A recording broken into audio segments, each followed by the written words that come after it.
like audiobooks? We're in a library. You can tell me. It's totally okay. Yes. Yeah, you guys are right. Me too. I'm a big fan.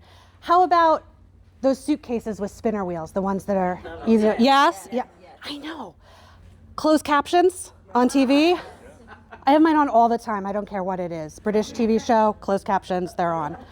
Well, if you like any of these things, then like me, you like universal design. Universal design is a design philosophy that says, if we design something really good for everybody, in every body, from every background, at every level of ability, something convenient and accessible that's a pleasure to use, we get a better outcome. In January of 2025, like so many of you, I watched my home of 15 years burn to the ground in the Eaton fire. In the 10 months since then, one thing has become abundantly clear. We need to design better. And I'm not talking about architecture or front yards. I'm talking about how we do disaster recovery. What if we applied universal design thinking to crisis and disaster recovery? What if here in Altadena, we could design a recovery that worked for everybody? What if we could use that as the model for the next crisis, the next disaster, the next town that burns or floods or blows away? It isn't just a nice idea, it's an absolute necessity. And I'm going to tell you how we get there. To start with, we need to understand how disaster recovery usually works, particularly in a crisis of this scope and scale. And we need to understand a few important things about Altadena. Altadena is a historically Black community that's always attracted a vibrant mix of folks. We are 43,000 people over 8 square miles of all different backgrounds and socioeconomic levels. We love living here because it isn't like everywhere else. You ask anybody from Altadena and we'll tell you it's special. And so we have to design a recovery that isn't like everywhere else. And that's where things get complicated. Because when we look at the history of disaster recoveries in the United States over the last 20 years, Lahaina, Paradise, New Orleans, Puerto Rico, a deeply painful and consistent pattern emerges. The people who have the least fare worst. Post-disaster speculation is rampant as outside investors take advantage of the crisis to snap up properties from families who are forced to sell in order to survive. People are ripped out of the webs of relationships that have defined their lives. Many never return. Rents and prices shoot up, new people move in, and a so-called recovery becomes a land grab for corporations and those with the deepest pockets. We have to tell the truth about what's happening. Your ability to navigate a crisis in our current system is largely dependent on your ability to access economic resources. In other words, if you can afford to buy your way out of a disaster, you'll probably be all right. And if you can't, well, it doesn't look so good for those of us who can't. The system we have now isn't working. It isn't even meeting its most fundamental premise. In every disaster that we've had, the recovery process has accelerated displacement, pushing people who need help the most out of their communities for good. It is a second, slower moving crisis. Who are we rebuilding for if 10 years after a recovery, many of the original residents are no longer part of that community? We have to design recovery differently. We have to design recovery around people instead of property or profit. That's universal design. And in Altadena, that means focusing on two groups that are most at risk of permanent displacement from our community: tenants citywide and Black homeowners, particularly in West Altadena, two groups who are already facing increasingly difficult and unaffordable conditions even before the fires. Data collected by the Eaton Fire Collaborative's Housing Work Group over the summer of 2025 tells us that in every category of survival and recovery, tenants are on the edge. 91% of us we're underinsured or uninsured completely.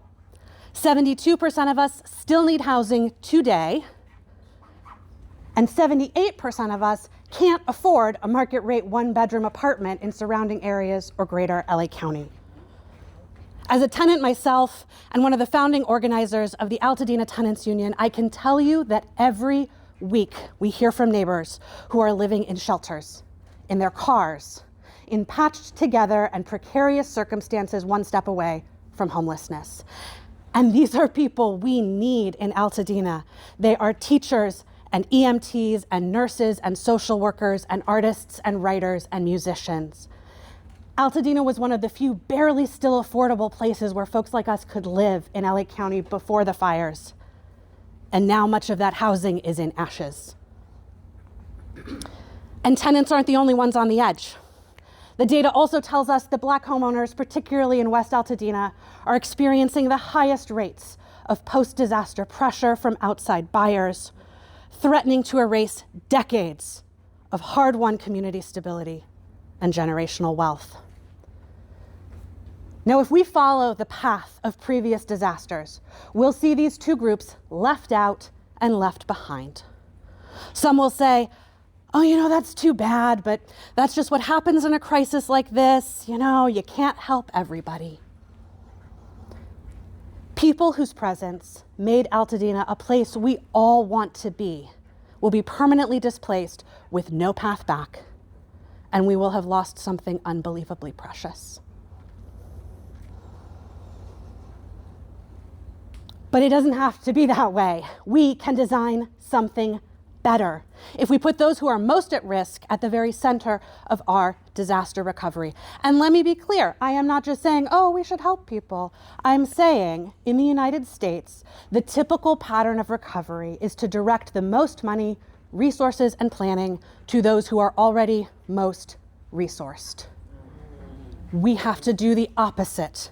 And we have to put our neighbors who are most at risk of being permanently displaced from our community at the very center of our recovery, instead of hoping maybe they catch a little help around the edges. So let's walk through what a universal design recovery actually looks like in the short, medium, and long term. In the short term, we have to stop the bleeding.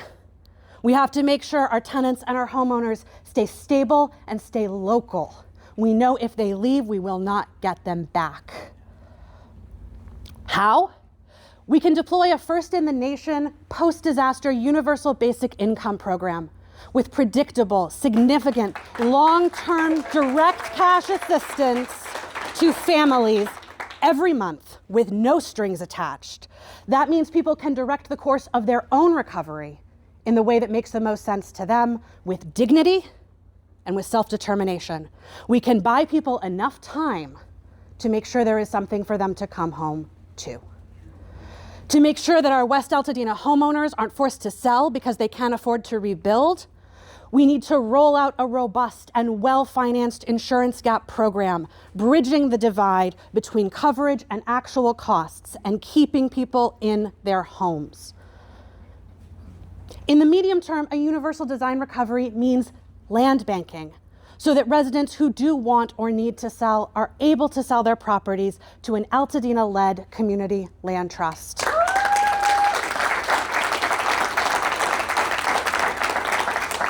It means policy protections at the state and local level with actual enforcement, stabilizing those most at risk.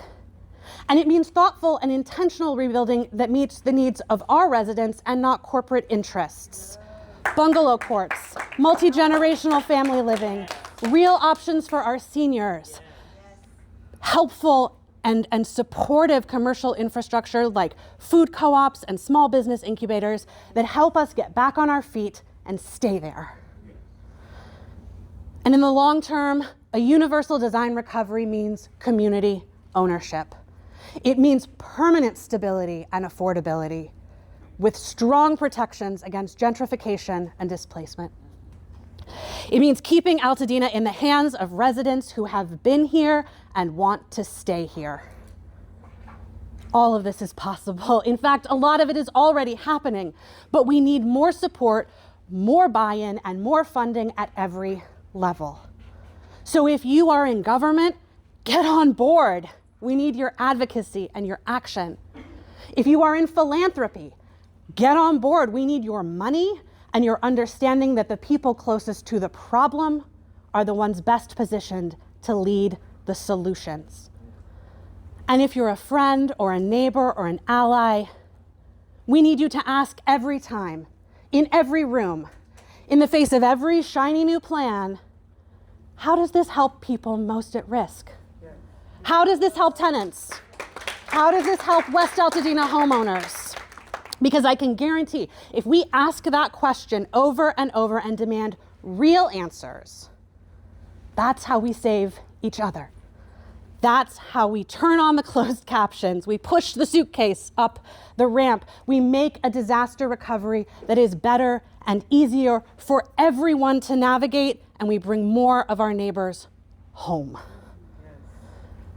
I know that it is difficult to reach for imagination and creativity in the face of a crisis like this.